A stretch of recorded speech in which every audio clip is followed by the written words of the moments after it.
What's going on? Welcome back. Welcome back to another episode of Off the Schneid. Friday night, I didn't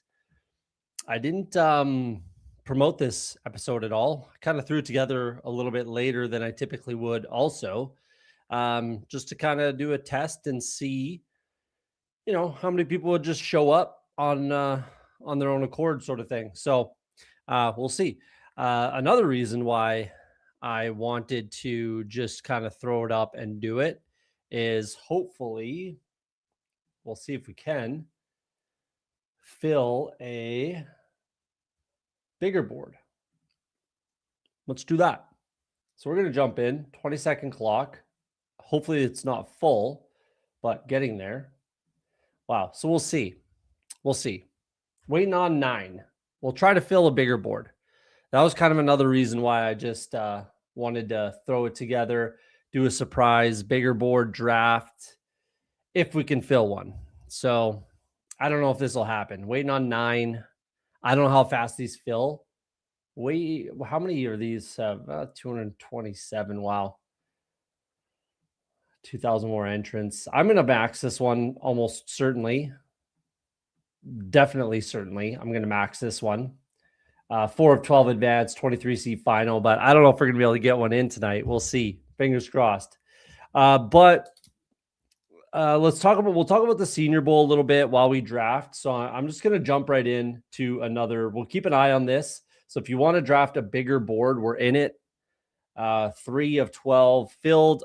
I don't know if we're going to get filled on the episode. I had my fingers crossed, and that's kind of why I wanted to just anonymously run a show and see what happened. But let's jump into a big board.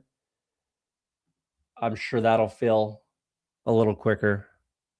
And then we can keep our eye on the bigger board. I think Candyman's streaming right now as well. So we'll see. We'll see how that goes. Maybe we'll get in the same draft. Hard to say. But I wanted to, like I said, I wanted to talk about the Senior Bowl. Might be a bit of a soapbox conversation. So the Senior Bowl is today.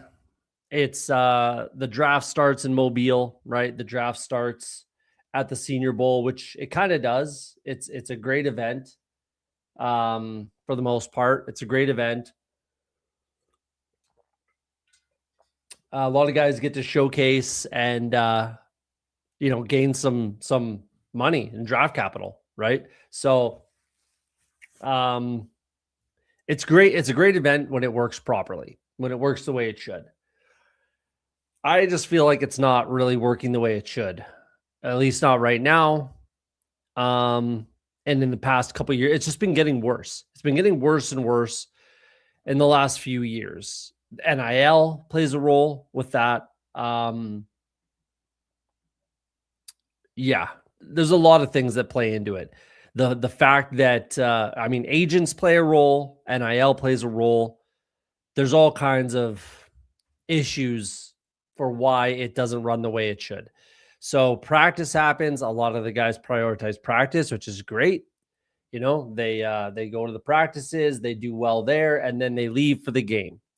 So there was, I don't know how many, but there was a wide receiver who showed up at the Senior Bowl on Friday, which was yesterday. So the dude didn't have his name on the jersey, had a blank helmet, stuff like that. Like, I just really, it's like, what's the point? What's the point of even doing the game, right? Like, either a couple things. You need to either double the amount of players that you invite, or like have a conversation and say, I don't know. It's difficult to do that, right? Because things change, but they need to try to incentivize some way in playing in this game. I don't really know exactly what the answer is, if I'm being honest. I guess double the amount of players you invite, maybe start with that. I don't really know what the answer is, but they have to be able to get more of these players to stay and play in the game. Like, a lot don't even go already as it is, right? So like Mendoza wasn't there, but obviously they just went to the national championship. He's first overall, most likely. So it's not really much incentive for him to go and get banged up like that. Mind you, he could have went and just went to the practices and the meetings and stuff like that. It didn't happen. But again, for a guy to show up the day before the game, and he actually played pretty well. So he might have gotten himself to the conversation of being drafted, but it's just it's a really declining product, if I'm being honest. So that's just kind of my 2 cents on it. I watched the game today. It was an awful game. You know, they're trying to say it was cold, but it's like it was like 0 Celsius, like my temperature. It's not that cold. It's chilly, yeah, but it's not football weather. I'll tell you that. You know, the wind, okay, fair. It's windy, that affects the game. I get it. But it was not really cold. Like, give me a break. So I don't know. I don't know what the answer is, like I said, but they have to figure something out. It's been a declining product for the last few years, getting worse and worse. And yeah, I don't know. It wasn't any better than the East West Shrine. I'll say that. The East West Shrine Bowl game was maybe even arguably a better game than that. So I get that there's parity now, more parity in college football, which is a good thing. But you know, the Senior Bowl used to be the premier, the cream of the crop, and it's just not anymore. I don't know. We'll see what they can do, but I don't know. There's my soapbox moment about the Senior Bowl. I really didn't enjoy the game pretty much at all. Yeah, that's where we're at. Guys that did well for themselves, we'll say what up to the chat quick. We got Mike Robin here. Raffle off a car at the end of the game. Hey, maybe that's something. Maybe, you know. We got Emo Cowboy popping in. What's up, man? Appreciate you popping in. Guys that did something to affect their value in a positive way. Don't really want to hit on the guys that negatively affected themselves because what's the point? What's the difference realistically? But guys that did well for themselves, I thought Garrett Nussmeier definitely he won the game MVP, threw an interception, but it wasn't on him. So he definitely is going to come out on top of that game in a positive light. So that's good for Garrett Nussmeier. That's for sure. We'll make these 2 picks and then we'll keep chatting about it. Let's do HN. Let's do HN and Hampton. Let's do that. The former offense of Mike McDaniel and the current offense of Mike McDaniel. Let's do that. Fun start. So Garrett Nussmeier definitely looked good. Definitely looked good. You have to be minimum 24 years to play in the Senior Bowl. Is that a joke? Are you being facetious? Because you absolutely do not need to be 24 years old. You don't even have to be a senior to play in the Senior Bowl. So there's no minimum for age. It used to be you had to be a senior.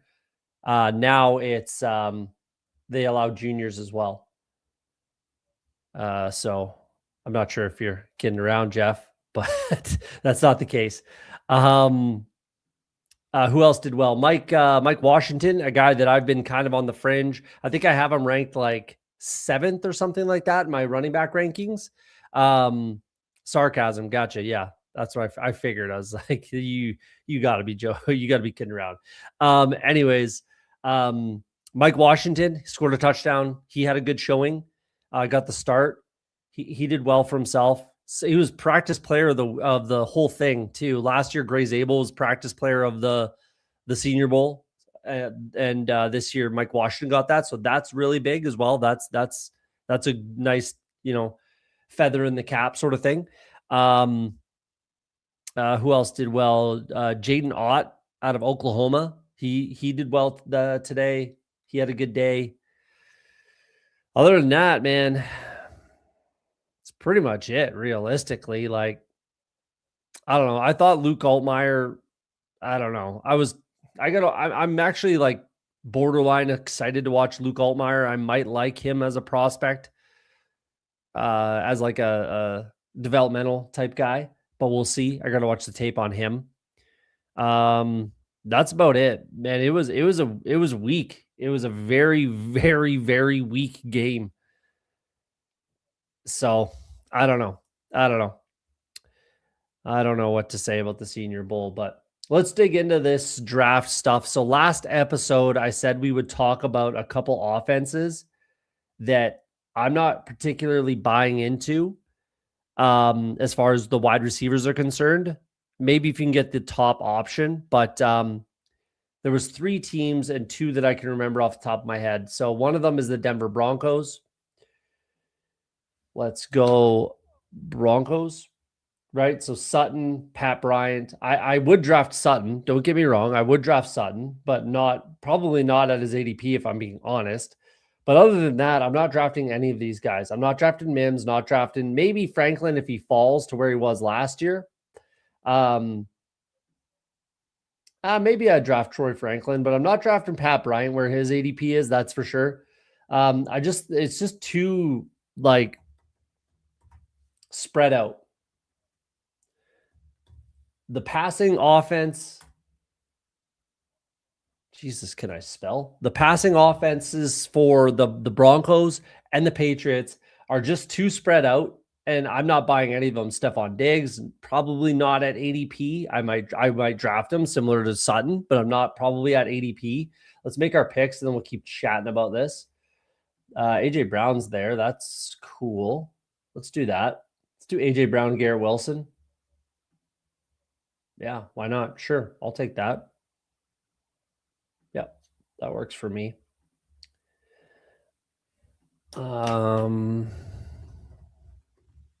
Jesus. There we go. And we want to do it like that.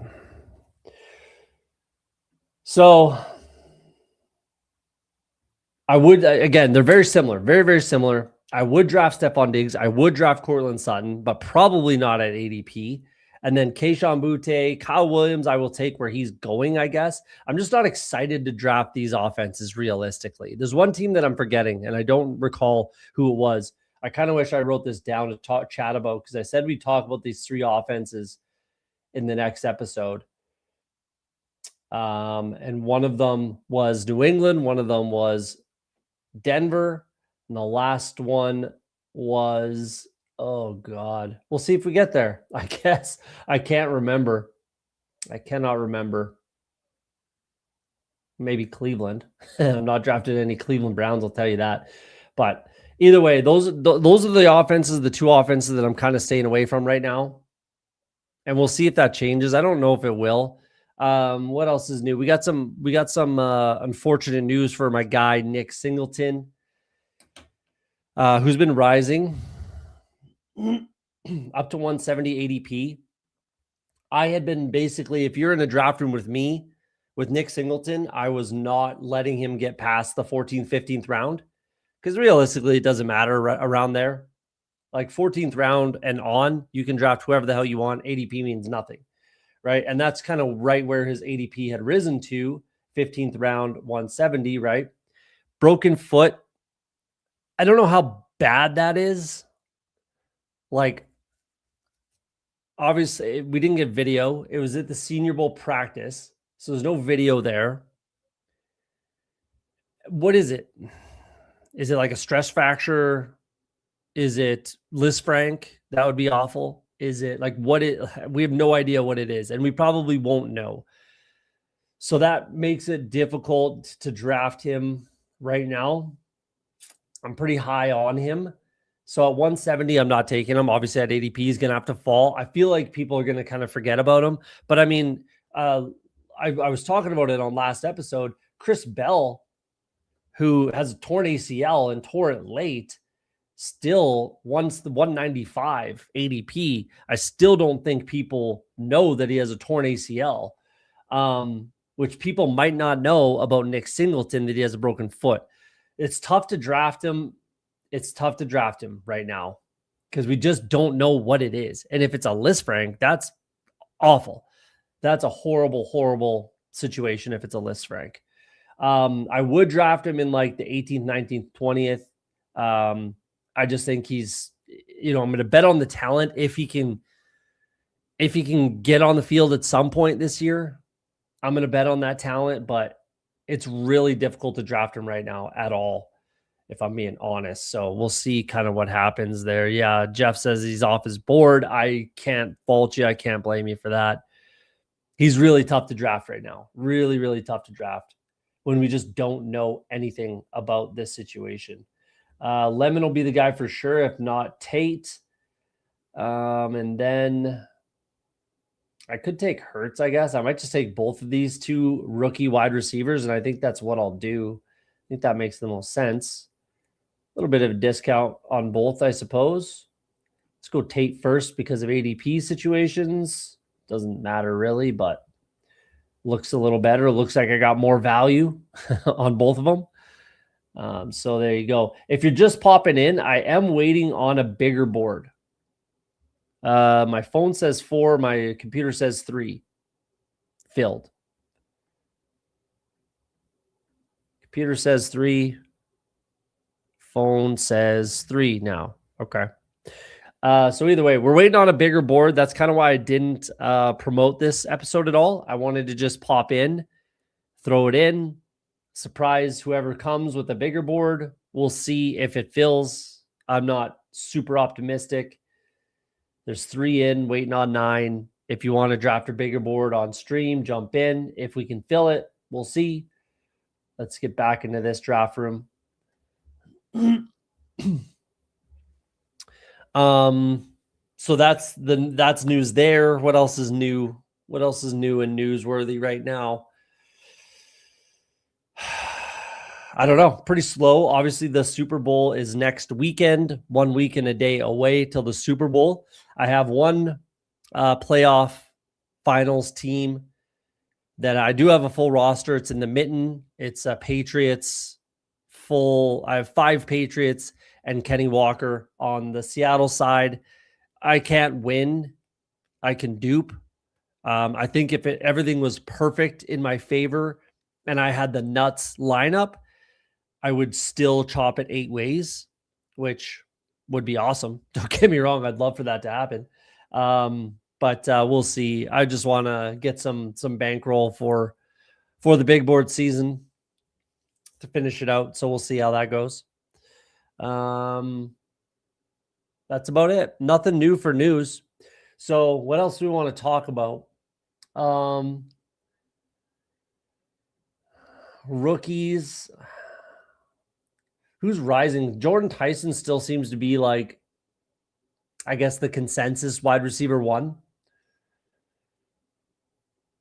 which I don't particularly understand. I guess I can understand. If people have him that high. I just don't. I like Mekhi Lemon the most. More than Tate, more than Tyson. So I'm going to be light on Tyson, which might be my downfall. I might have to start drafting him. It's just he's kind of rising. I don't necessarily love that he's rising. 53 ADP. I guess you can get him by like behind ADP, middle around 5. Then yeah, we kind of have to do that. There's a couple of draft pockets here, like round 1 and 2 for running backs is extremely juicy. Even round 3, I like Bucky, I like Breeze, I like Kenny Walker, and Kyron's a discount, so that's okay. Even these guys, Harvey, Henderson, Scadaboo, Etienne, that's fine.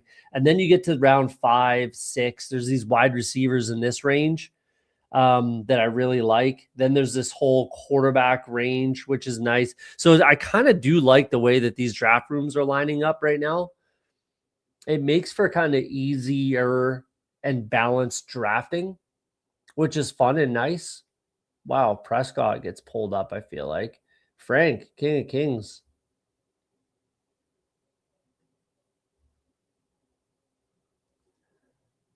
Ten picks. That's all right, I guess. With Joe Burrow. So we're out of quarterbacks. That's unfortunate. Ricky Pearsall is going to be a guy for me. And then I might just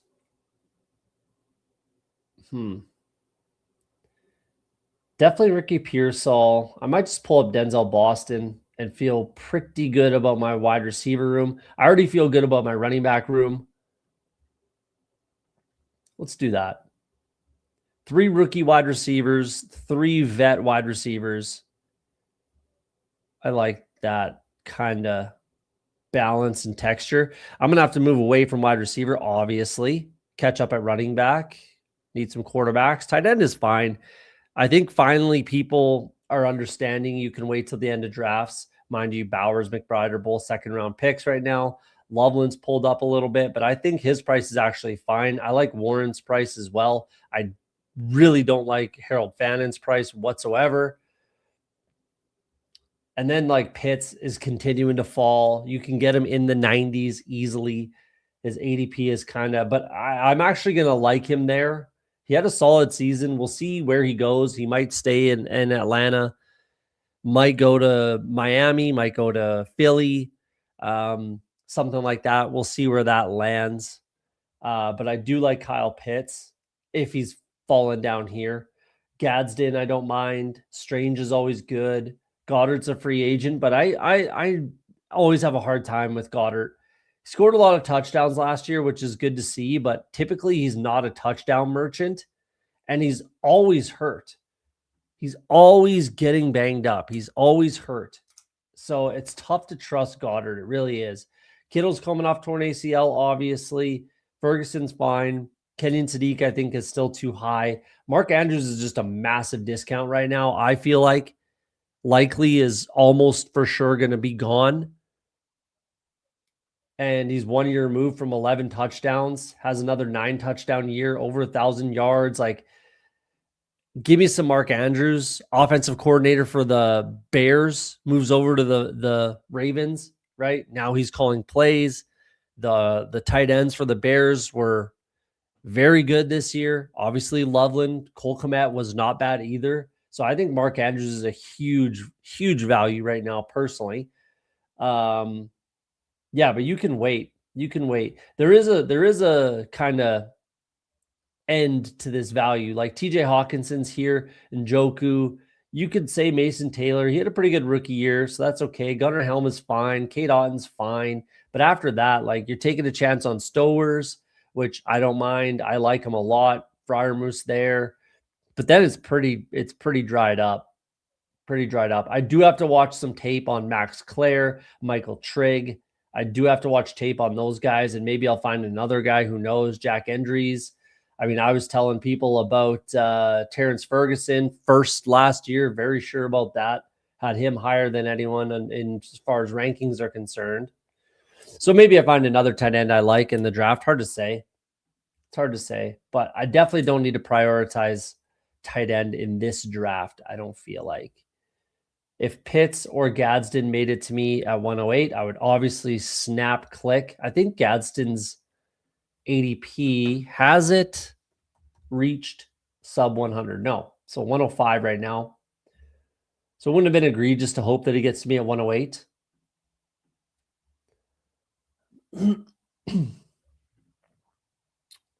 Bunch of quarterbacks here that could be ripe for the taking.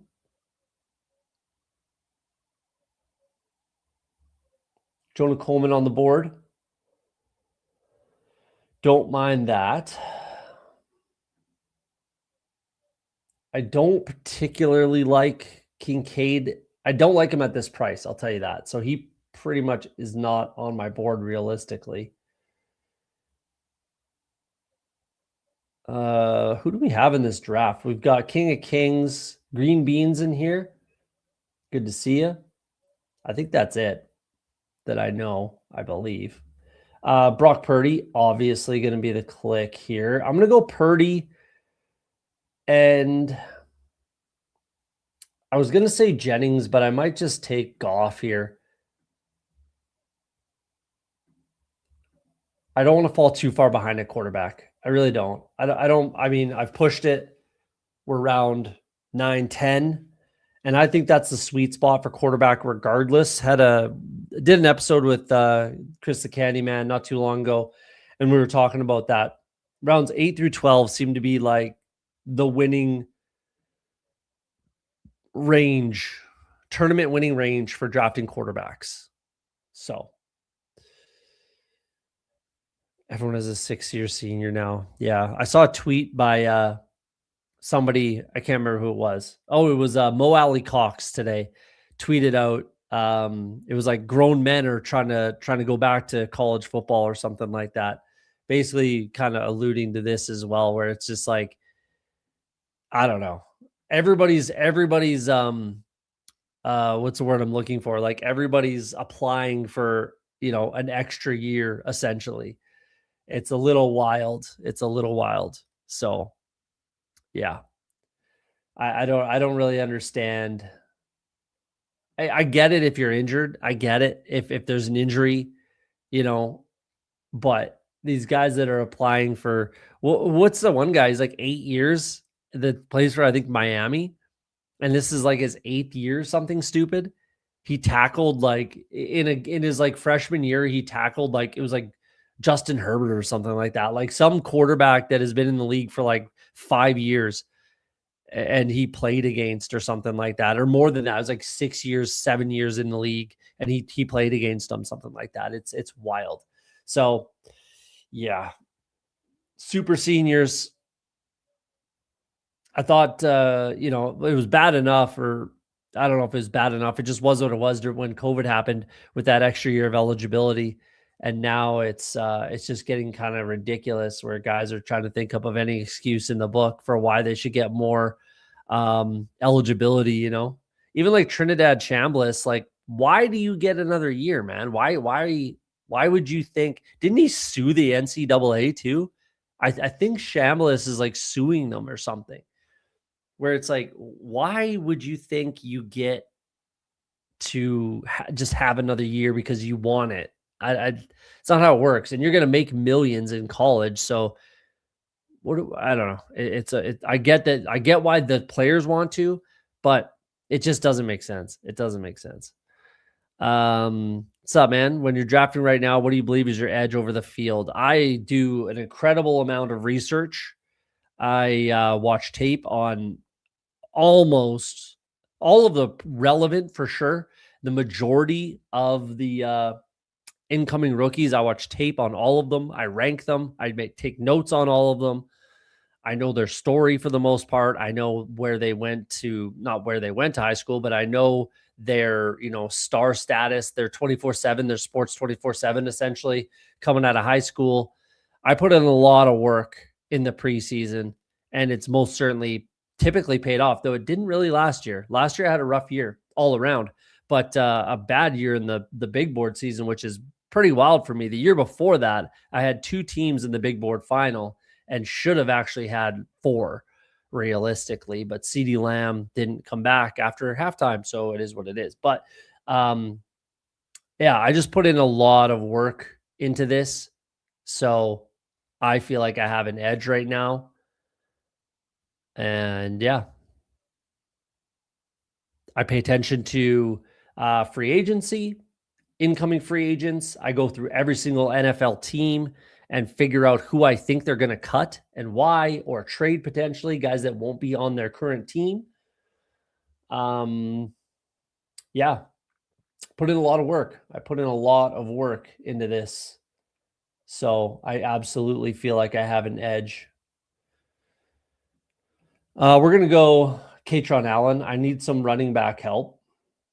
Let's go Katron Allen, and let's just take George Kittle. When I have the San Francisco stack going on at a discount for Kittle, he's going to come back and play later in the season, and it's a tight end that could very well be the difference, in the final, sort of a thing. So let's do that. I like that.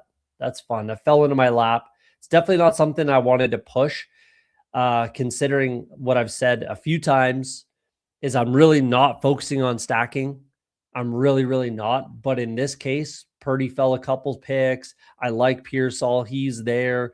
Kittle fell a few picks. It just fell into my lap and made sense. And it's a quality offense. So I'm fine with that. Like, I don't have Jared Goff stacked, and I probably won't at all. So that's kind of more along the lines of how I'm drafting this big board season.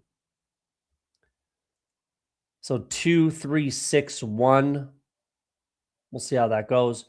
Go back to this. If you're just popping in, I'm trying to fill a bigger board. Stream one if we can. Again, my phone says there's 4 in it. Computer says 3. We're back to 3 actually. So doubt we're going to fill it. We'll see if we can. If it does, cool. If it doesn't, we'll rip another quick big board after this. So we'll see.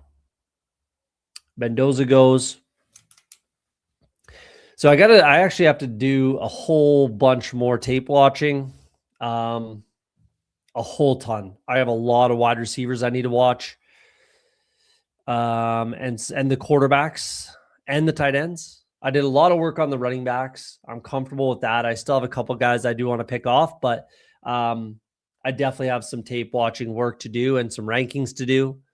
So that's going to be basically what I'm doing when I'm not streaming or working my regular job. So yeah, it's going to be a lot.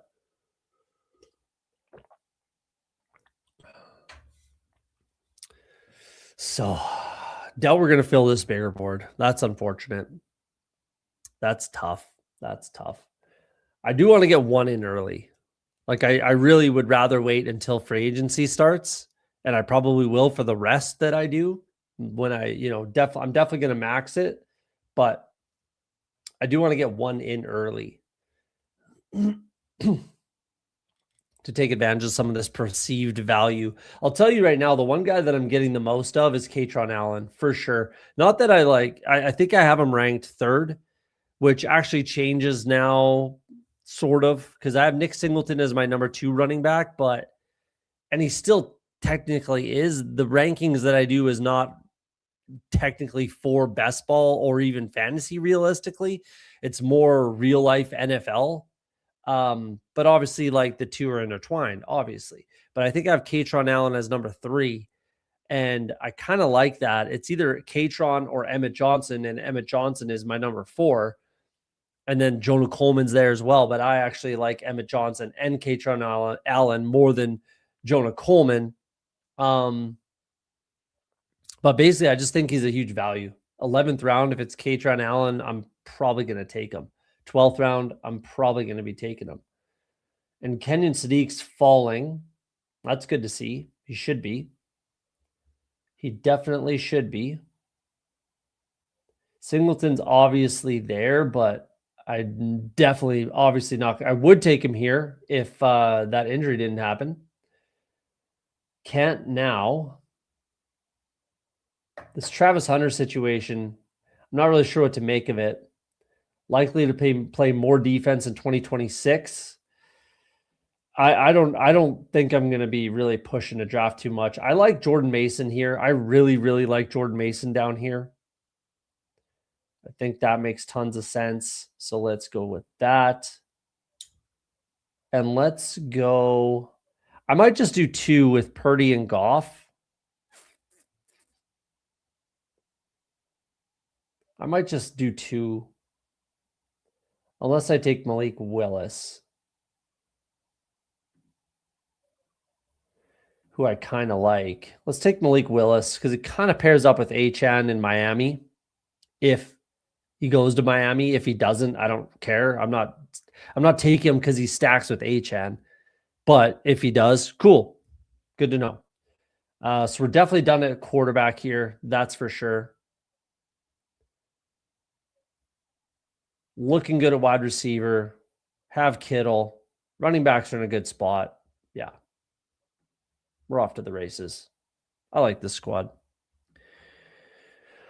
Overall, I believe this class is extremely weak, especially at QB and tight end. Running back is okay, not spectacular, and wide receiver is pretty meh, in my opinion, in comparison to prior draft classes.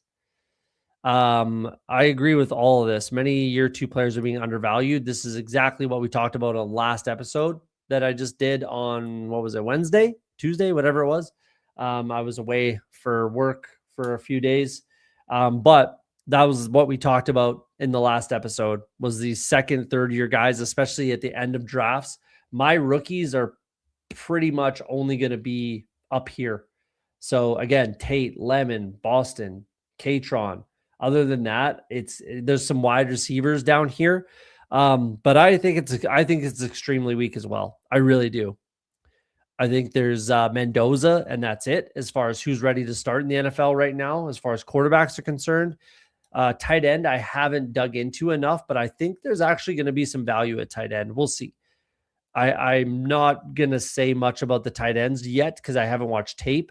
But I think there's going to be a few guys. I could be wrong. So, and again, I haven't watched the tape, so we'll see.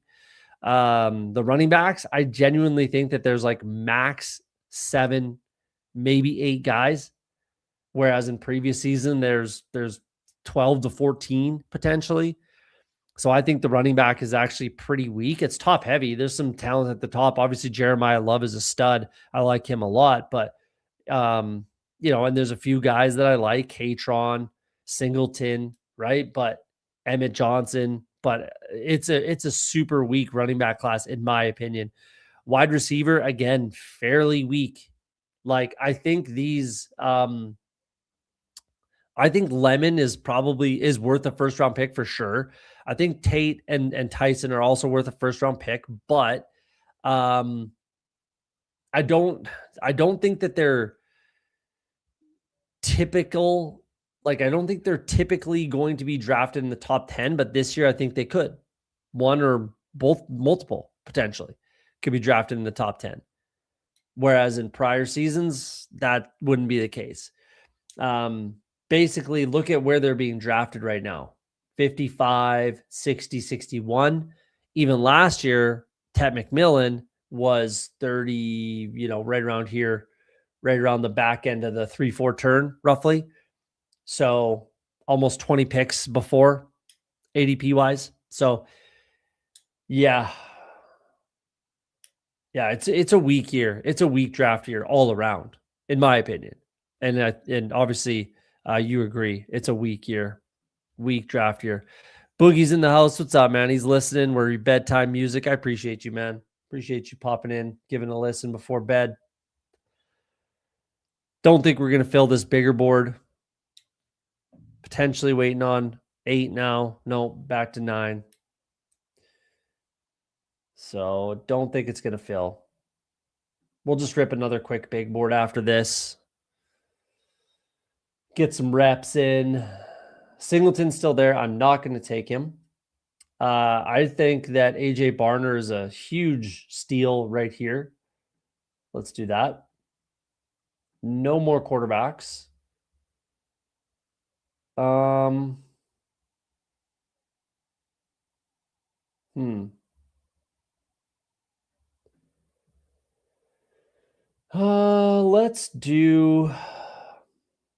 Let's do TJ Hawkinson.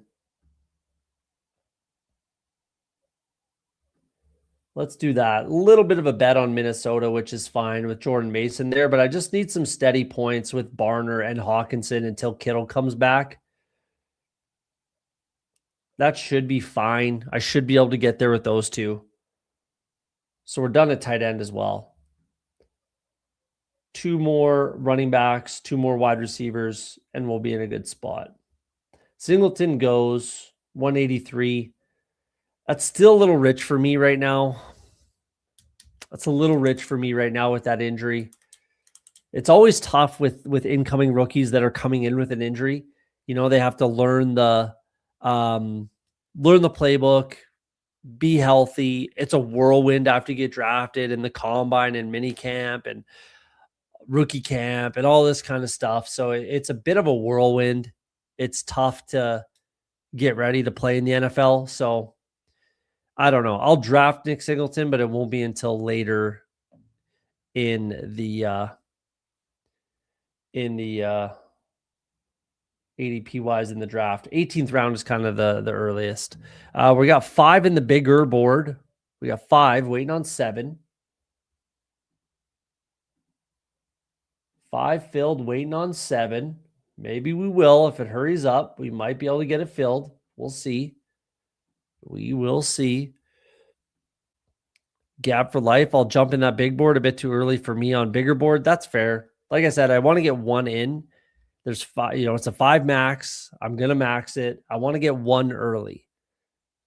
And then, wait till at least free agency kicks off, at least like the tampering, and then see if we get some clarity there, which we will, and then kind of take it from there. That's totally fair. I think that, and that's why it's going to be hard to fill these rooms, but we'll give it a shot. We will give it a shot.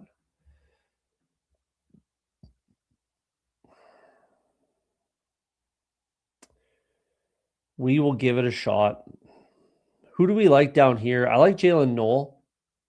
I think that's a good click. Christian Kirk's free agent, probably gone. Almost certainly gone, actually. Like 99% won't be a Texan next year. Don't mind Alec Iomenor, but I think DK is a guy, but I'm taking DK before Iomenor. Obviously, everybody is 20 pick difference here. But I'll get a little bit of Alec Iomenor as well. I don't like Brian Robinson, free agent, so he's not on San Francisco, and may or may not be back. Give me some Jordan James a little bit. We talked about that in a previous episode. Give me a little bit of Jordan James. Rashad White's a free agent. We'll see where he goes, but he's still inefficient as a runner. Catches the ball very well out of the backfield, that's for sure, but still very inefficient as a runner. Braylon Allen's been moving up. He's been a darling for me. I've been clicking the shit out of Braylon Allen. Breece Hall. The only way I see Breece Hall coming back to the Jets is if they tag him, which I don't necessarily think they will do. But you never know. I've been wrong in the past.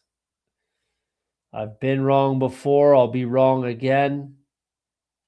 I would just be shocked if they tagged him. Jack Besh goes. That's a good click. Give me Jeremy Bernard, man. I'm going to be drafting this guy every single time. If he's going in the friggin' 18th round, I'll draft him in every draft I do. No question. And then who else do I like here? I don't love Claiborne at all.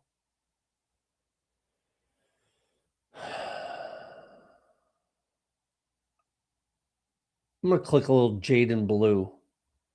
I want to get some. Started week 18, looked really good, had a great day, has another full off season. Javante's a free agent. I do expect him to come back, but you never know. Let's get a little Jaden Blue in our lives. Anyone's a click down here at this point. RBs are king. I do agree with that. This year. That's why I took 2 early. First 2 picks, Achane Hampton. But then I went away from it till down here, Katron, Jordan Mason, Jaden Blue. Maybe I can get away with 7 and 7, 3, 7, 7, 3.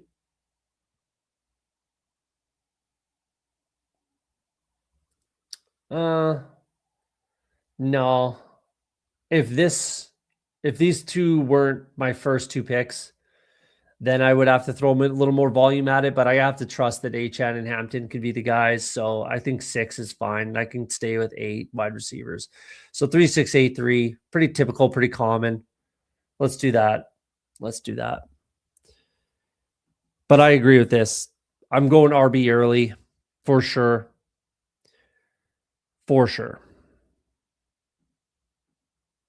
Watching Cooper Flagg get busy again, young phenom on display. These dudes don't come along often.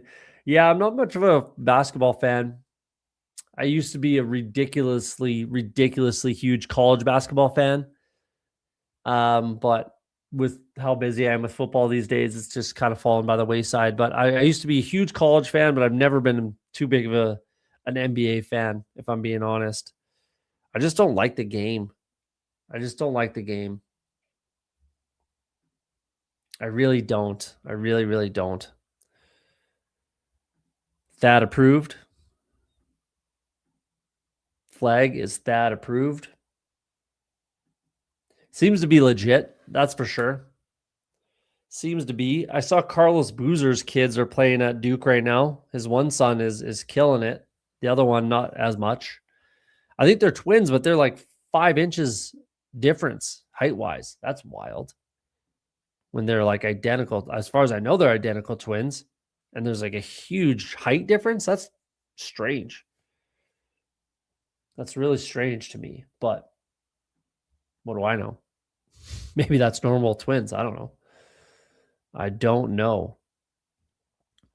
2 more picks. There goes Chris Bell. I guess that's fine. He could be back, but I don't know. He's just off my board. There's just really no need. Like, give me Omar Cooper. I'll take a chance on Chris Brazell.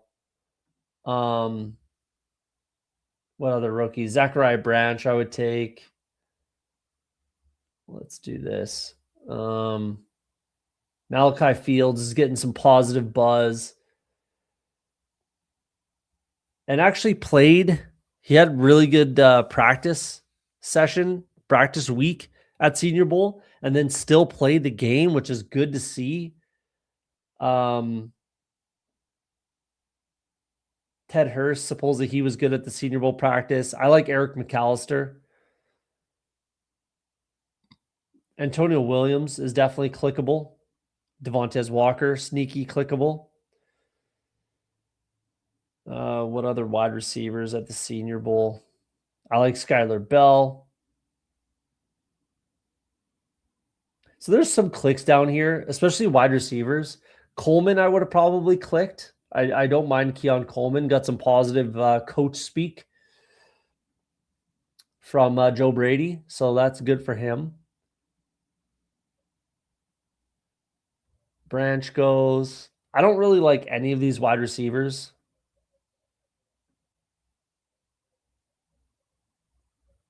I don't really. I mean, I really don't. I really don't like any of these wide receivers.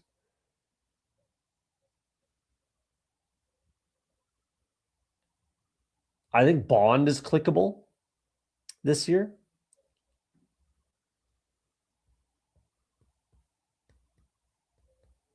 We're gonna go. Let's go Mike Washington. I want to get a little Mike Washington in our lives. He looked good.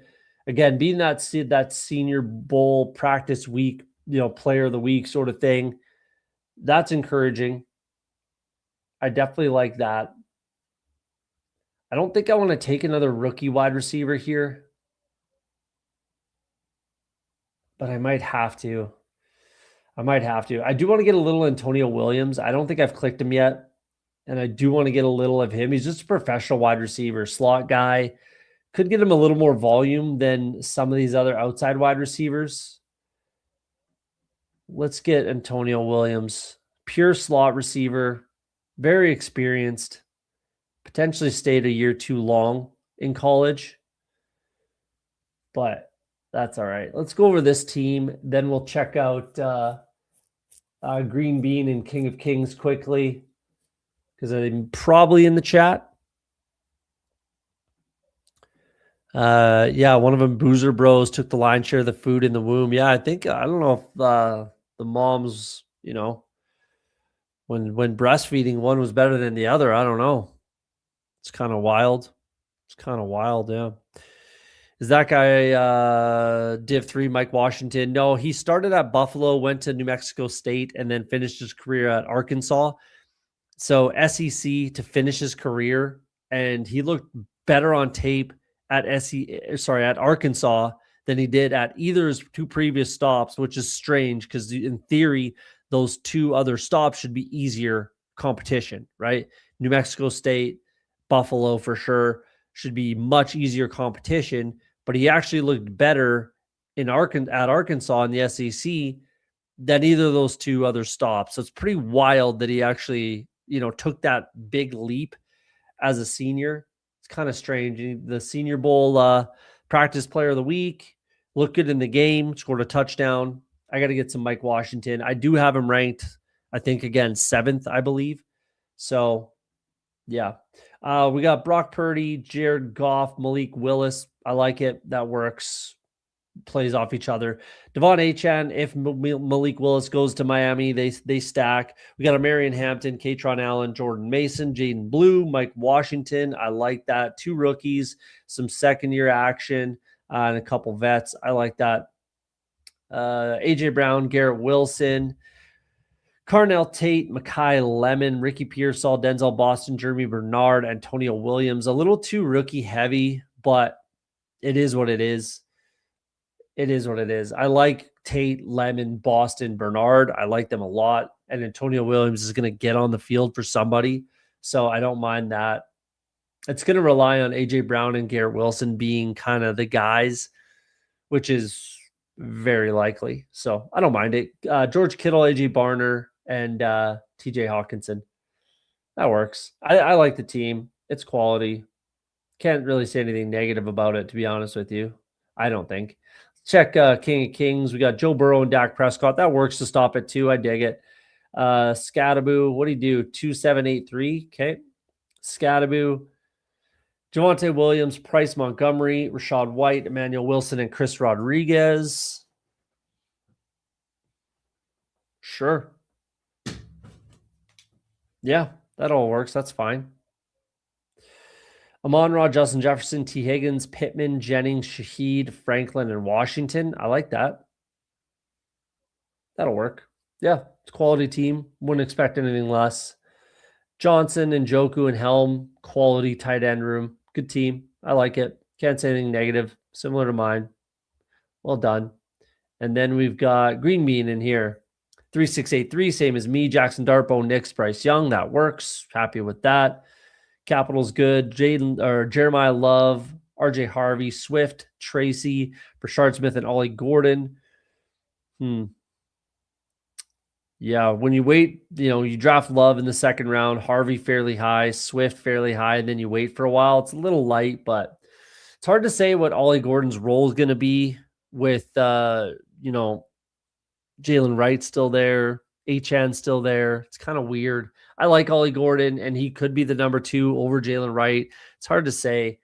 He was at times last year, but then he fell to the number 3 role at times last year. It's just a weird one, especially with the change in coaching staff. I'm not saying don't draft Ollie Gordon. It's just an odd place. Same thing with Brashard Smith. This was one of my guys last year. I thought he was going to be Jerick McKinnon in this offense, and it doesn't mean he can't be this year, but I don't know. I thought they should have given him more of an opportunity last year, and they didn't at all. So will they this year? I hope so. We'll see. Tracy, he's fine. Kind of a handcuff, kind of an expensive handcuff, but pairs with Dart, so pass catching option. That's fine. Pass catching option with Bo Nix as well. I kind of like that. Jamar Chase, Tet McMillan, Marvin Harrison, DJ Moore, Bryant, Horton, Iomanor, Cooper. I like this room a lot. That's a nice wide receiver room. I dig it. Kincaid at a nice discount, Theo Johnson and Isaiah Likely. I like Likely a lot, drafting him a lot. Theo Johnson pairs. Yeah, good team. Again, quality teams. Can't really say anything negative about those. We got 4 in the bigger board. Let's just leave it. It's not going to happen. It's not going to happen. Let's leave it so I don't forget about it. And let's jump into another big board. Let's do it. 20-second clock. Waiting on 6. If you're in the chat, want to draft, jump in. Doing another big board. Let's go. Green Beans in the house. No worries, man. Appreciate you. Appreciate you coming in. Drafting with me. Let's just make sure we're out of that. Making sure we're out of that bigger board. We are. Good. I don't want to. I kind of fell asleep at the wheel on a $3 little board, which is no big deal. It's $3, but there's only 20 max. It's only 20 max, so that kind of hurts. You can win $100,000 in the little board. You know what I'm saying? So it's not nothing. It's definitely not nothing. Appreciate you, man. If you're taking off, appreciate that. Hey, hit the like button for me, guys, if you don't mind. Little late night streaming on a Friday. We'll be back on, or on a Saturday. We're on a Saturday. So we'll be back on probably Monday night. We'll be drafting again. Most likely. I'll definitely promote that one. I just kind of wanted to see what would happen with zero promo. Not that I promote a lot, I just post on Twitter, but usually I create the stream a little earlier in the day too. This was kind of just like a pop-up, if you will. Supposedly there's a big update coming from Best Ball Overlay. You see down here the BBO. I'm not logged into Best Ball Overlay because it's not linking right now, but I'm assuming it will after, I think, this weekend, or maybe it's by next weekend, something like that. Coming soon. Some big updates. I'm excited about that. Link in the description for Best Ball Overlay. We got King of Kings in here again. We got on real time, Thad in the chat. Appreciate you coming in. And Mayers, I've definitely drafted with him fair amount. Good drafter in the 11 spot. Don't think he's watching the show, but you never know. Young Moolah, Baby J, 248. Cool. We're in the 7 spot, which I like a lot more than 12. I kind of really like being in the middle of the draft this year. Oh, you're Young Moolah? Nice. Gab for life is Young Moolah. Gets the 1-1. It's the influencer 1-1. I have not had pick 1 or 2 yet through 20-something drafts. 21 drafts or something like that. I haven't had picks 1 or 2. I think I had 3 once. 5, 4 once each, something like that. But I don't mind being top 7, and I like being in the middle of the draft. You get a lot of value both ways. And that's kind of really nice in the big board season.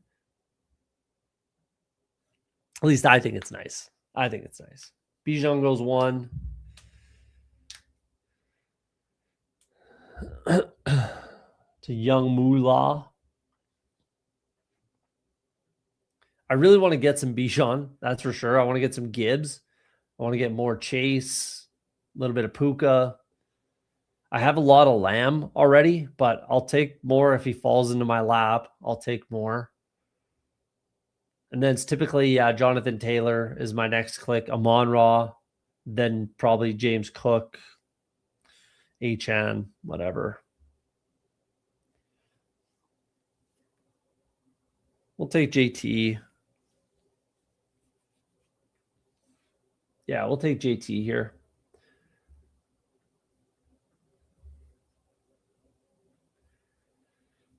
We will take JT. A little concerned with the touches, but should be fine. Just got my first 1 and 2 today through like 15 drafts. There you go. Pop into streams, you get rewarded, I guess, eh? There you go. I haven't had it once. I'm kind of choked. I'd really like to get some Bijan, Gibbs. Like I said, I have some Chase. I have some Lamb. I think I have 1 share of JSN, but yeah, we'll see. 5 spot feels like the lottery, kind of can't go wrong. I agree with that. 5 is nice. You get Chase there at times. JSN, you can take Lamb. I think more like 3 is really nice. But I mean, if I just like having the option of like maybe a running back or wide receiver. So I guess maybe 2 through 4. I don't know. It's just nice to have the option. Obviously, you can bring up Taylor, but kind of why? So, like last year, you had the option a lot of times. If you were like 4 or 5, you had the option of like Gibbs, Bijan, not necessarily Chase, but Lamb was an option, right? Like you had a few different positions. Justin Jefferson, though I was never drafting him. That turned out to be really a good strategy for me. But you had options. This year, it's just like, if it's Bijan, Gibbs, then it's just wide receiver. And then, you get the picture. Hampton goes there. It's either Jeremiah Love or Jefferson. Let's take JJ. Let's take Justin Jefferson, falling value. Not by a lot, actually. 2 picks, but let's get him. If Justin Jefferson's not there, I'm taking one of these running backs, whether it's Hampton, Genty, Love, Barkley, whoever it is. I'm taking one of these running backs if Justin Jefferson's not there. But if Jefferson's there, I am taking him this year, is what I'm getting at. Last year, wasn't drafting him at all in the top 6. And that really worked out for me. This year, I think he's got some value. He's as being a second round pick. Justin Jefferson's a second round pick. You know, JJ McCarthy it was his rookie year. People don't want to call him a rookie, but he was a rookie last year. Now, I think there's some value in not only Justin Jefferson, but also JJ McCarthy. I'll be drafting I drafted 0 JJ McCarthy. I got a couple shares actually, but not a lot. And I drafted a couple shares of Justin Jefferson too, but definitely not a lot. And I was 4 or less percent on both of them. I think I was 2 point something on Justin Jefferson and probably like 3 or 4 on JJ McCarthy. This year, I think their values with where they're going. So I'll be picking off some shares for sure. Jets may turn out to be the best pick in all of big board if they solve the QB sitch. Agree. And I think JJ McCarthy could be fine. Again, he's a rookie. I'm willing to let a lot of that stuff go. A lot of it. It's a pretty tough learning curve.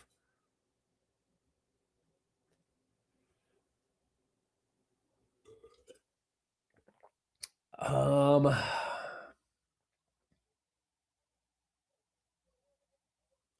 go Tet. Actually, let's go Lad. Let's pull up Lad McConkey. I like Lad a lot. I think he's going to be great in this offense. I think he's going to be very, very good in this Mike McDaniel offense.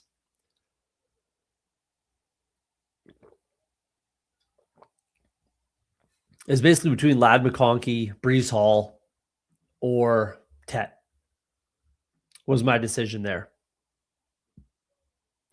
Tet's still on the board, falls into 12 spots lap. I would assume he's going to take him with one of these picks. Drake May, I can't get behind that pick personally.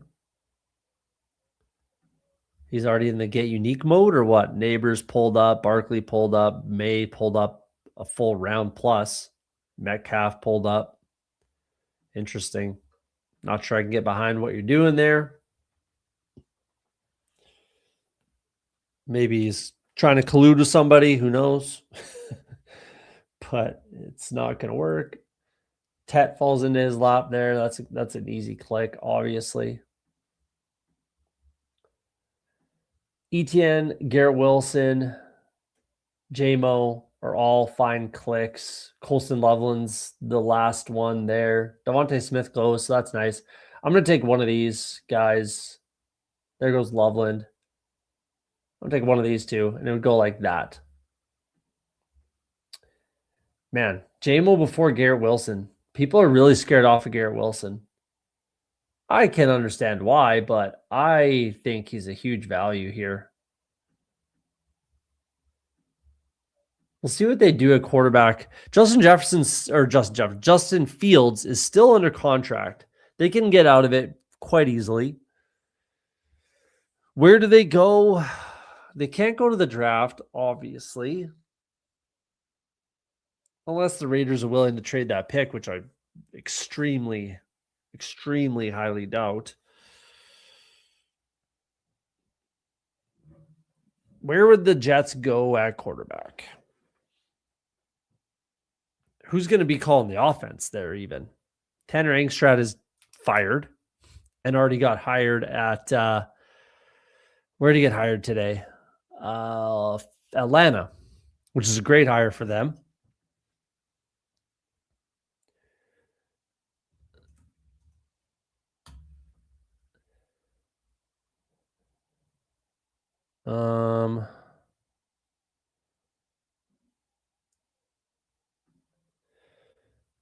Former Jets. Oh yeah, Greg Roman.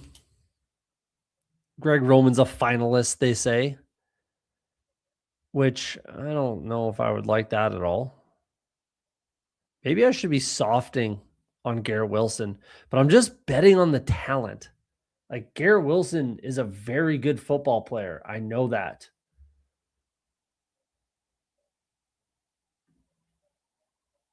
Igbuka goes. I probably would have went Waddle there. Of course, Frank. God. Steals them on me. Let's do Let's do Carnell Tate, I guess. Lemon gets pulled from under me. Let's do Carnell Tate. I guess Judkins is kind of on the board here, but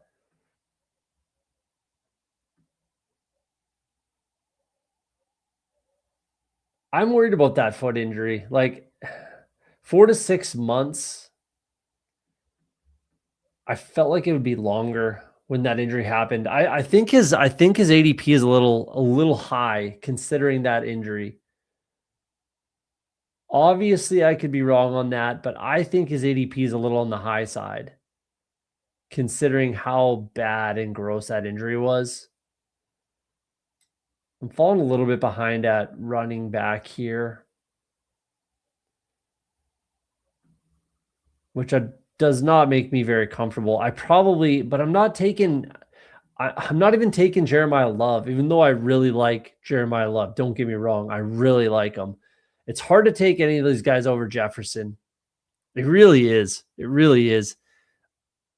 Where I thought it was egregious to be picking him in the top 6 last year, I think it's egregious to be taking him, outside the top, even 16, let's say.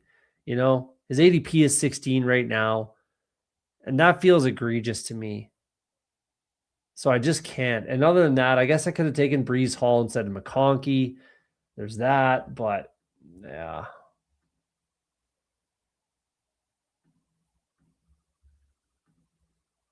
I don't really love a few things here, but I thought Thad was going to take Jaden Daniels there because he took McLaurin just to pair him up, but let's just do it. I'm going to bring in Justin Herbert here, pair up with my McConkey. I just really, really like the Chargers. I really, really, really like the Chargers this year with Mike McDaniel there. I really, really like the Chargers. I said it in the last episode. As soon as I possibly can, I'm going to be betting on the Chargers to win the Super Bowl next year. And I think that this offense is going to be ridiculous. They have a ton of money to spend in free agency and the draft. They've got a quality offense already. If the offensive line can get back to full strength and stay relatively healthy, they're obviously going to add to it considering how bad it was this year. So if they can add a few players to that offensive line and have it get healthy, they need to work on the interior anyways. But if those 2 tackles can stay healthy, let's say they bring in Tyler Linderbaum. Let's say the Chargers get Tyler Linderbaum as their center and Slater and Alt can stay healthy. Man, that's going to be very deadly, very deadly. With Mike McDaniel there as the offensive coordinator, man, dangerous. Anyways, very high on the Chargers this year, personally. Been saying that since kind of day one, so we'll see. We'll see how that works out for me.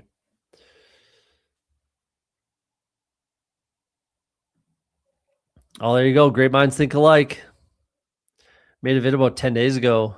I have Chargers my number 1 value stack right now. Man, I actually was hoping no one was really talking about the Chargers. So I've been talking about them for a little while now. Big, fully in on the Chargers this coming season. Let's do Bayshall. I need some running back help here. Really need some running back help. Let's do Bashal Tootin. Bring him in. And then we'll see who's kind of there for us. I'm not going to push to draft Quentin Johnston here. If he's there at 90, I probably still don't even take him, if I'm being honest. Depending on if no one else that I like is there, but I'm not going to push to take Quentin Johnston at all. McDonald Chargers OC is the biggest off-season move so far. I agree with that. That's yeah.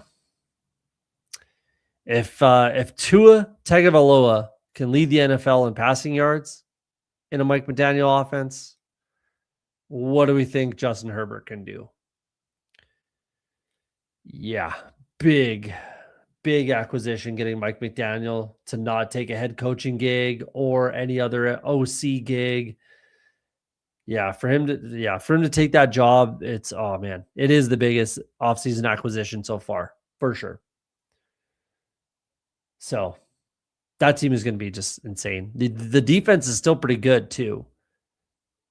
And they have a ton of cap space and a draft to improve that team. Super Bowl incoming is the way I feel about the Chargers. But I've been wrong before. I have been wrong before. It's Denzel Boston here. Kind of has to be. Like, I could take Dak, but I just don't really need it. I really don't need it. Let's take Boston. I wouldn't mind another running back, but I mean, I could take Pollard. Pollard's a fine click. He just seems so unsexy right now. McDaniel. Yeah, I knew what you're talking about. You're good. Mike McDaniel, Mike McDonald. Too many Mike McDees in this league. But yeah, Pollard just seems super unsexy right now for whatever reason. He's more than a fine click, though. More than a fine click. Hubbard's the one that's a weird one for me. Dowdle's a free agent, yeah. Jonathan Brooks, multiple torn ACLs. He's coming back. Chuba's on the team. They're paying him. But I still think this is a little high, this ADP. Not by a crazy amount, but just it's a little on the high side for me. If he was going, round 10 somewhere, I could get behind that. If he's there at like 114, yeah, I'll click him there for sure. But we'll see. We'll see how this goes. If one of Slater or Alt is not healthy or misses time, would you feel the same? How much would that ding their ceiling? It would depend on where, like, what they get, because they're gonna fill up the interior, right? Like, they have some holes in the interior of that offensive line. Even if Slater and Alt are fully healthy, they have some holes. So if you can get some flexibility, like a guy that can play inside or out, I think that'll be huge for that offensive line. Having some positional flexibility that could kick out to tackle if need be. Frank just won't let me have nice things, hey? You just won't let me have nice things. What a bully, man. What a bully. It's either Algier or Dowdle. It's either Algier or Dowdle. Let's take Algier, because I think I have more Dowdle. I want to balance this out a little bit. I like Dowdle, though. Don't get me wrong. And I'll take him there if he's at the next spot there. So it would depend on a few things. That would be a big thing. I think Alton Slater will be fine. Slater had the whole season. He got hurt in the preseason, right? So he had the whole season to recover. Alt had lots of time. I can't remember when he got hurt. Was it like week 5 or something like that? I can't remember exactly when Alt got hurt, but they should be fine. And then if they bring in some guys that have some positional flexibility, that would be very encouraging. And then if they brought in like a stud center, like if Tyler Linderbaum goes to the Chargers, right, then that's a huge help. So it would depend on a few things. It would limit the ceiling a little bit if some of those things were true. Slater and or Alt are not all the way back. It would, but I still think, I mean, like the way Mike McDaniel's had to run that offense with Tua the last few years, where it's get the ball out of his hands as soon as humanly possible. He's kind of used to that style of running an offense, if you will. So, and Herbert is head and shoulders better than Tua. Let's go with, I'm going to make my pick and we'll finish off this. We'll put a bow on this thought. Let's do Coleman. Nix and Purdy were on my radar, but with Herbert, I can get two guys a little bit later. I haven't drafted Coleman enough. I do like him. So let's get a little Jonah Coleman. So again, Mike McDaniel has had to run that offense in Miami with Tua, like the offensive line was a piece of shit. It wasn't that bad in Miami, as it wasn't as bad as the Chargers offensive line this past season with all their injuries, but with Tua and the concussions and all that kind of stuff, it was get the ball out of Tua's hands as fast as humanly possible. So I think that with that experience, and Mike McDaniel is just a phenomenal offensive coach, way better than Greg Roman, in my opinion. If you have a difference of opinion, sure, but I disagree with you, fully disagree with you. So Mike McDaniel having that experience, running that type of fast-paced, quick outs, get the ball out of his hand in Miami, and being that much better than Greg Roman, I still think it would be fine. I'm still buying Chargers no matter what, unless some crazy Slater and Alt are both hurt, they're not back, whatever. Something like that happens, then sure, things might change. But other than that, I'm still buying Chargers. And I'm going to be, from now until September, I'm going to be buying Chargers. So that might be a little bit long-winded, but that's my answer on that one.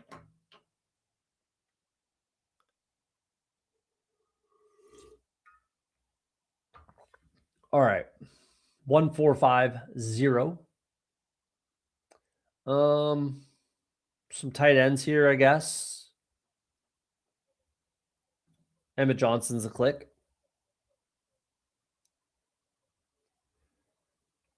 Let's pull up Emmett Johnson.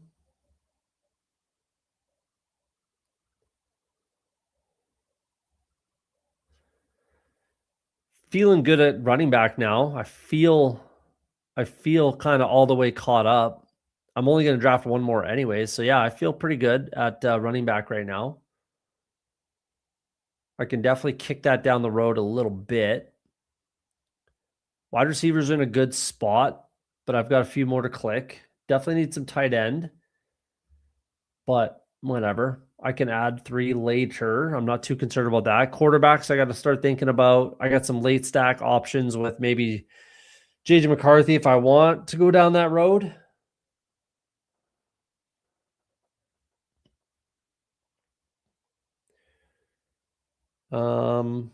Malik Willis is a unstacked quarterback type of guy. And again, I'm not prioritizing stacks. I really don't particularly care. If it works out, falls into my lap, makes sense, sure, I'll do it. But I'm really not forcing it these days.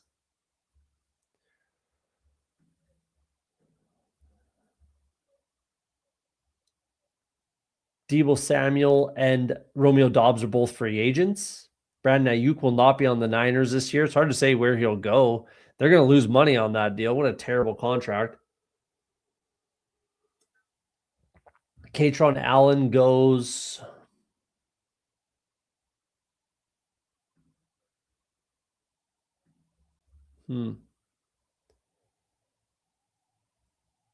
Let's do Mendoza.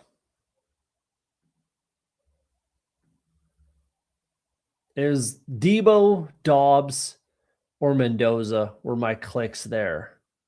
Maybe I should have went wide receiver. It's pretty close. That's pretty close.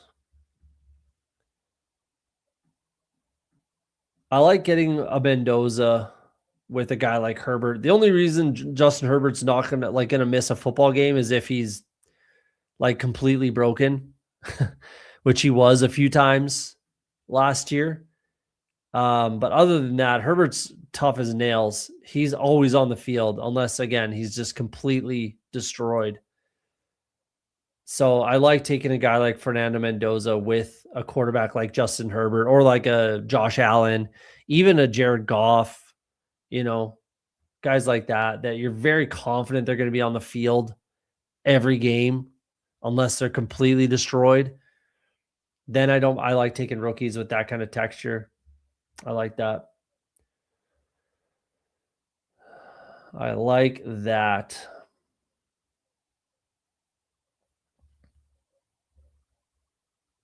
All right. I'm really hesitant to take Tyreek these days. I'm a big Tyreek fan, if I'm being honest, but yeah. Is he even going to play? I don't know. I really don't know about that one. I don't have the answer.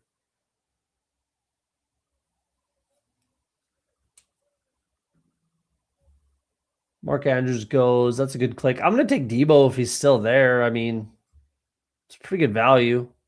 150 points roughly is what you can expect from Debo. Rushes the ball obviously a little bit. Didn't really as much last year. Free agent. We'll see where he goes. Could go back to the Commanders, obviously. Could find a new home. I would probably, I don't know if I would prefer he finds a new home or not, if I'm being honest with you. How much different is your overall strategy with 2 extra rounds compared to BBM? I draft more 3 quarterback teams in the big board by far. I in BBM, I always want to have 2 quarterbacks. I pretty well never draft, not never. As little as I possibly can, I draft 3 quarterbacks in Best Ball Mania. In the big board, I draft a ton of 3 quarterback teams. So that's a big difference right there. And that's basically it. Like if BBM was 19 rounds, then there wouldn't be nearly as much of a difference. And then you just can take more shots. Like I'll like in the last 2 rounds, the 2 free rounds, right? I'll take high upside. Like I'm not drafting Cooper Kupp. I'm not drafting Cooper Kupp at all. I'm not. Give me any rookie wide receiver over Cooper Kupp. It allows me to take some more shots on upside, on unknown, whatever you want to call it. So those are my 2 big differences between the 2 drafts. Like let's take Juwan Johnson. Let's take him. That's that would be the big difference or differentiator between the 18 rounds versus 20 rounds. Number of quarterbacks drafted, and then just the overall like amount of risk I'm willing to take. Especially because, like I said earlier, like I put in a lot of work to find the kind of diamond in the rough rookies kind of thing. Like back in the day, Tank Dell, I drafted more Tank Dell when he was a rookie than probably anyone else. That worked out until he got hurt right before the playoffs. Last year, Kyle Williams was my guy, one of my guys. Didn't not work out, but didn't really work out. You know, it is what it is. Took a shot on that one, and it just, you know, if he got more opportunity, I think it would have been a great click. But I was first on him, that's for sure. Some other years, what can I think of? I don't know. Off the top of my head, I'd have to look back on it, to be honest with you. Baishal Toon last year was one of my guys. Literally before anyone else, I'm confident on that. First time I tweeted about Baishal Toon was January 2nd of last year. So, yeah, I like to take shots at the end of the draft.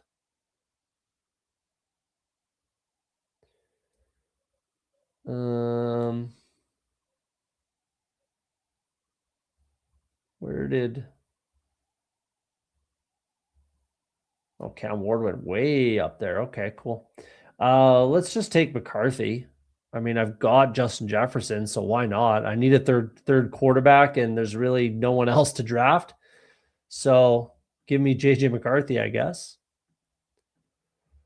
And then we're done at quarterback.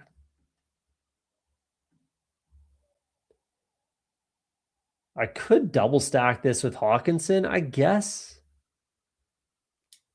I need tight end. I like Hawkinson. Could make some sense.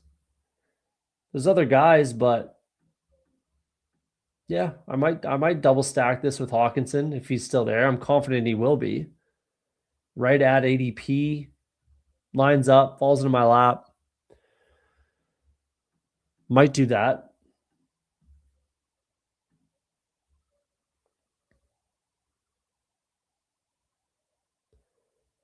Three quarterbacks with first round McBride. I don't know if I like that. It is the big board. I get it. But I probably would try to only take two or just take the other two later. But that's just me.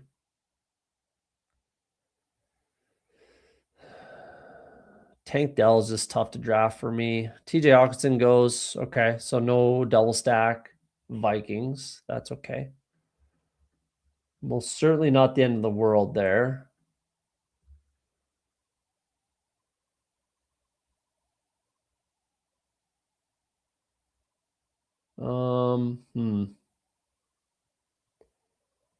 Do I want to take one of these two Rams tight ends?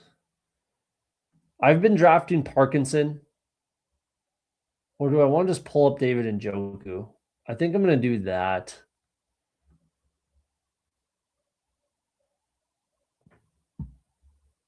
Let's pull up David Njoku.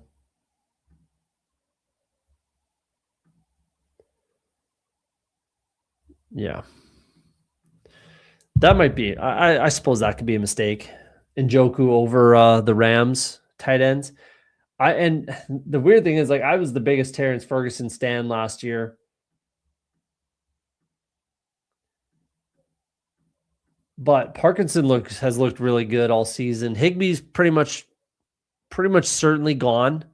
I think that only makes sense. Second round draft capital with Ferguson, but they paid Colby Parkinson, had 8 touchdowns, has looked good in the playoffs as well, outside of that big drop that he had. Yeah, I don't know. That's a weird one. And theoretically, they're both on the field a fair amount, just like they did this past season. It kind of depend on if they bring someone else in. If they're bringing in another wide receiver, like I think Daniel Jeremiah mocked Mekhi Lemon to the Rams, that would definitely hurt one of these two tight ends, I feel like. But we'll see. Jeremy Bernard, that was going to be my snap click right there. That sucks. He goes. That's all right. Not the end of the world.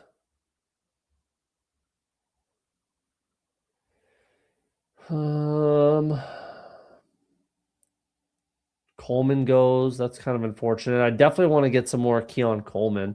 Do I just take one of these Rams tight ends then? I guess I kind of do. And I can take a little bit of risk. So let's take Terrence Ferguson and just bet that he's going to be like their guy. They drafted him to be their guy. I have Njoku. I have Johnson. Let's take Ferguson over Parkinson. I think if you're deciding between your tight end two, give me Colby Parkinson. If you can take some risk, yeah, I really like Terrence Ferguson. My quote from last year about Terrence Ferguson was, he's, not even that much of a poor man, just a less wealthy version of Colston Loveland. Very similar to Colston Loveland in a lot of ways is how I felt about Terrence Ferguson. And clearly the Rams did as well. So I like him a lot. So I'm just going to gamble that he's going to be that guy. And then we're one more running back, 2 more wide receivers.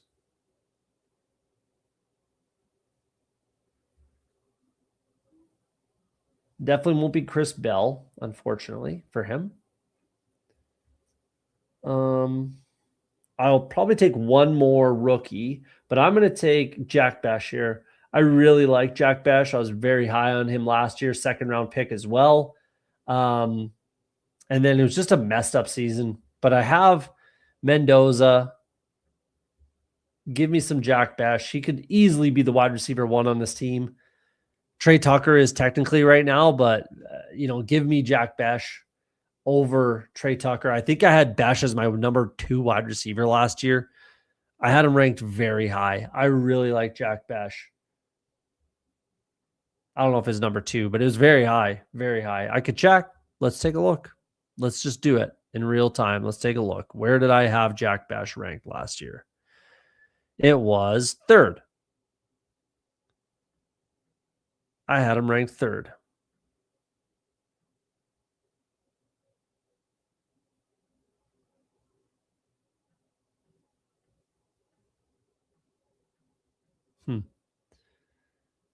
Interesting. I had Trey Harris as my number 2. Interesting. I didn't recall that being the case off the top of my head.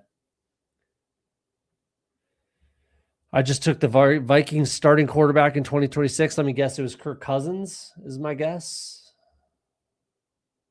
Mac Jones. I really don't think the 49ers are too incentivized unless they want, if the Vikings want to trade a 2nd round pick, which I do not think a, incoming general manager wants to do. I don't think they're going to be able to get Mac Jones. The 49ers are not very incentivized to trade Mac Jones with the injury history and concerns for Brock Purdy. Where are we going here? Let's get some McAllister.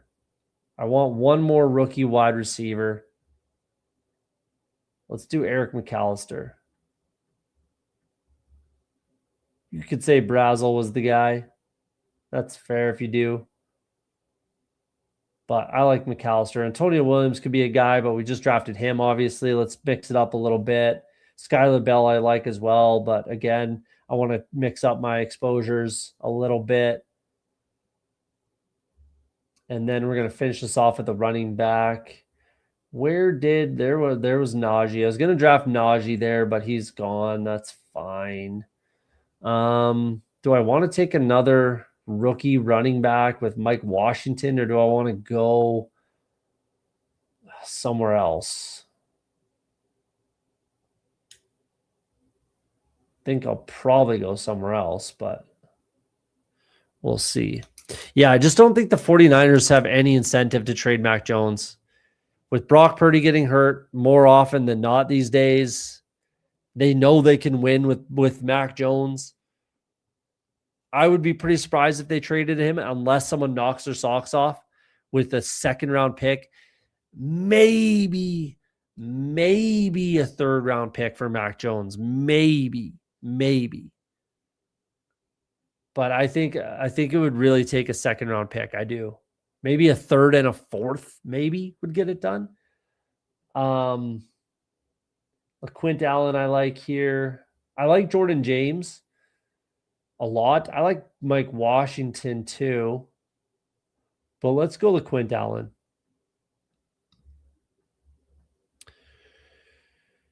Word is 49ers are getting major interest from teams wanting Mac Jones. The bidding will get them to eventually cave. They have too much needs on that roster. I don't disagree with the needs, but quarterback is the number 1. If they don't have Mac Jones and Brock Purdy goes down, a team's in a lot of trouble. So again, if it's a 2nd round pick, I think that gets it done for sure. If it's a 3rd round pick, maybe if it's a 3rd round pick. I think you'd have to juice it up a little bit to get to pry Mac Jones off of Kyle Shanahan's cold dead hands. But 2nd round pick gets it done, in my opinion. A 3rd, I would be surprised but not shocked.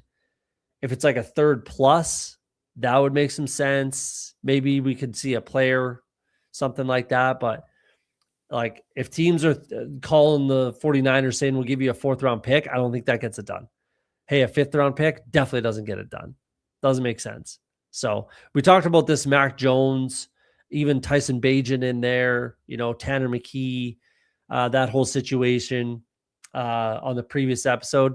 So we went through that in depth a little bit more. So I wouldn't be shocked, but I would be surprised, and depends on what the compensation is. But let's go through these teams and we'll get out of here for the night.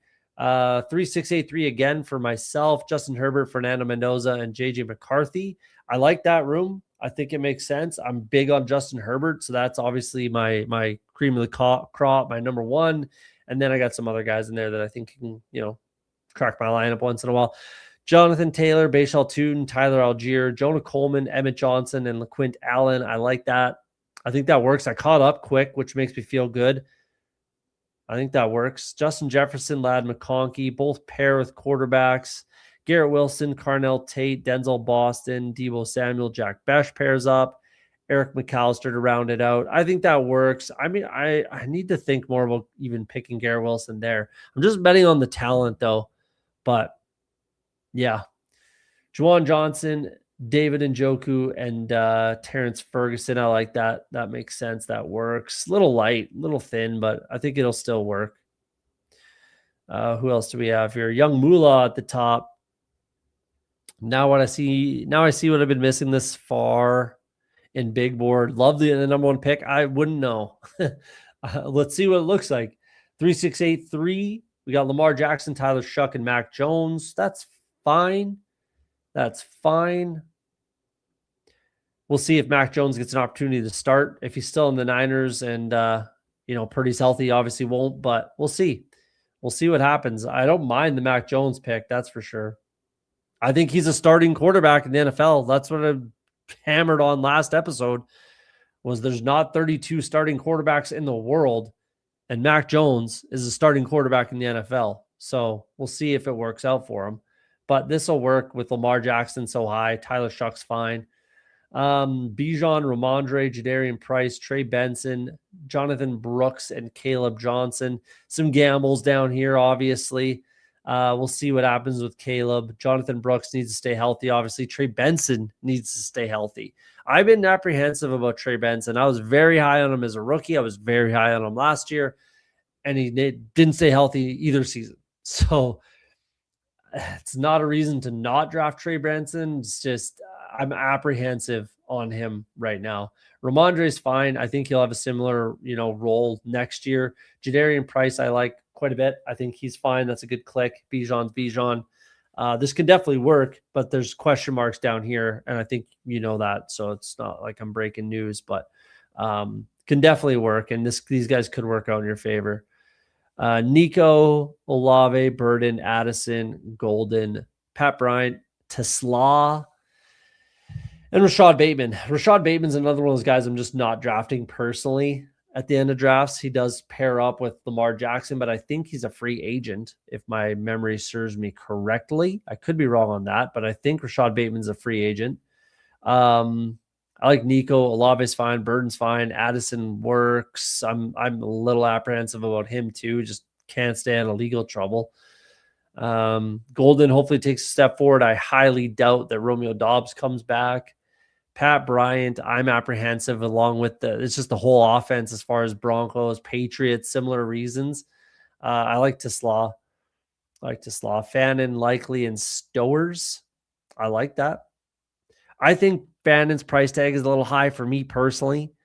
I like Likely. I think his price tag is a little low. And I like Stovers, last pick in the draft. That's nice. This room can work for sure. I just don't love Fannon's price tag, but I do like Likely's price tag a lot. I pull him up even more than this sometimes. So I like that click, and I like Eli a lot. So this can definitely work. Quality team all around. No real issues. I don't have any real issues with this lineup, that's for sure. Yeah. Who else do we got here? Kings again at the 6th spot, stealing for me a few times. Let's see what you got here. Jadarian Price going to be a star. I have him close to Love. Then the rest of the prospects are close to him. Wow. I see a lot of Nick Chubb, Price, and young Chubb. I mean, I comped him to Kenny Walker. Jadarian Price, that was my comp for him. We'll see. I don't have him quite that high. I have him ranked 4 behind the Penn State guys, but I definitely like Price. Don't get me wrong. Fan of the star already. I mean, change an offensive coordinator. Who knows about the quarterback situation? I think Stefanski was a big reason why the Njoku was good for that offense too. So, yeah, I'm a little apprehensive with Fannin at that price tag. Again, it doesn't mean it can't work. It's just me personally. 3683, Dak, Darnold, Ewers. Similar bet with Ewers as Mac Jones, but I mean, Ewers is on the team right now. Could be the starter. Similar bet. Prescott and Darnold are fine, though. Jeremiah Love, Walker, Etienne, Tucker, Sampson, and Brian Robinson. I'm not a big Brian Robinson fan or drafter, to be honest with you. He's not on San Francisco. Who knows where he'll be? Yeah, Sean Tucker's a free agent. I like that. Free agent. You're all about the running backs with no homes right now. Rookie and 4 free agents. The only running back on this team that's on his team is Dylan Sampson. Interesting. A lot of changes in this running back room. Lamb, Waddle, Brian Thomas, Pearsall, Jennings. Jennings is a free agent, may or may not be back with the Niners. Shahid's a free agent. Jamiri DK and Marvin Mims. That's a quality room. Very quality. Big play guys at the back end here. I kind of like that. That's fun. Your last 3 wide receivers are all, 70-yard touchdown guys. I kind of dig it. Gadsden, Andrews, Auden, that's real nice. That's just safe and good. You got some upside with Gadsden. I think there's huge upside with Andrews. And then Kate Auden's just safe. So that's a quality squad. Quarterback could be thin, but we'll see. Running back could be a touch thin. I like this wide receiver room a lot. I like this tight end room a lot. It's a good team all around. And we got Thad in here. 3683 again. We got Jared Goff, Bo Nix, and Michael Penix. Goff and Nix, I like. Penix. It's a tough one. I'm not so sure about Penix. New head coach, new everything. I don't know about Penix. I'm not going to be drafting Penix this year. Not on the big board anyways. Marion Hampton, Brees Hall, Jalen Warren, Katron Allen, Keaton Mitchell, DJ Giddens. I like that. I think DJ Giddens still fully clickable as a handcuff. That's how I was clicking him last year. That's how I'll be clicking him this year, but it'll be in the last round, this year. So I'll be taking some Giddens. I like this room. That's a good quality running back room. I like that a lot. Amon-Ra, Jameson, double stack with Goff. I dig it. Terry, Diggs, Travis Hunter with a nice discount, which is where he kind of belongs. Troy Franklin, Trey Harris, and Malik Washington. Don't mind it. Franklin stacks. Some vets, some solid vets. No rookies. Not the end of the world. Second-year guy, third-year guy, second-year guy, and then some vets up top. Tucker Kraft, Jake Ferguson, and Gunnar Helm. Fine room. I thought there was some stacks there. There's not, but that's a fine room. I like it. I think that's it. I think that's all we got. Let's check the chat. Gap for Life says, good stuff, my dude. Good luck and prosperity to you moving forward. You as well, man. Appreciate that. Stefanski and Cousins couldn't be a better stylistic match. Penix is a backup. I was saying this the other day, like two streams ago, last stream, whatever, I don't remember. That's what I was saying. And supposedly there's rumors that Cousins is on the move. He's going to be cut. They reworked his deal, so he's affordable this year. He won't be next year. So maybe they redo it again. I don't know. But what I was saying about this Stefanski and just the Atlanta situation with Cousins, not only do they have a history together, which they do, so they have experience working together, but considering everything Stefanski was put through, it wasn't his doing. It was the GM. It was not Matthew. It was Andrew Barry's doing in Cleveland that really fucked with Stefanski. And he was just handed a shit sandwich and told to eat it, right? So with everything that he was put through in Cleveland, I think he wants some stability for once in his life at quarterback in Atlanta, right? And I think he's going to say, I can win with Kirk Cousins. I can win football games with Kirk Cousins. So just let me play Kirk Cousins. That's what I feel that Stefanski will do. We'll see. He could still be cut. I just don't think so. I think that Cousins will be the starter in Atlanta as well. That's my take. That's my thoughts. Is he wants some stability, and he knows that he can win football games with Kirk Cousins at quarterback. That's my take. In your opinion, is there a realistic chance of a breakout for Golden? He didn't produce even when there were injuries in the wide receiver room. I didn't like Golden last year.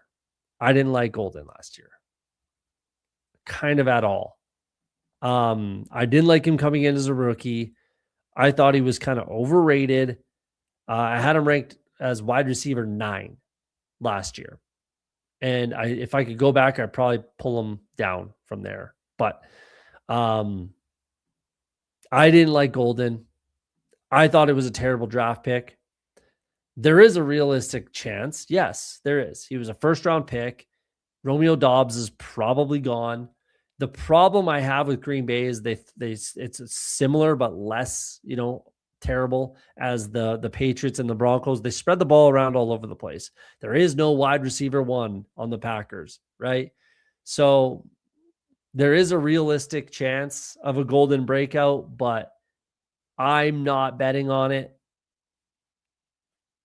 Yeah, that's what I'll say. I'm not betting on it personally. I didn't like him coming out of college.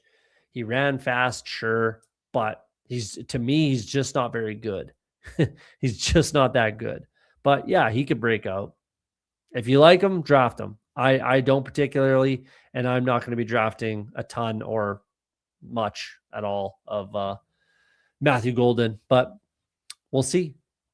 We will see where I land on that. We're going to be wrapped up for the weekend. I'll be back probably Monday night to draft a little more. Maybe we'll try a bigger board again. Maybe we'll promote it and see if we can fill a bigger board. We'll see. But we'll be back, like I said, Monday night, one way or the other. Like we always say on Off the Schneid, if you're afraid to be wrong, you'll never be right. Hopefully tonight we were right. We win the big board. Have yourselves a great weekend. Take care. We'll see you next time.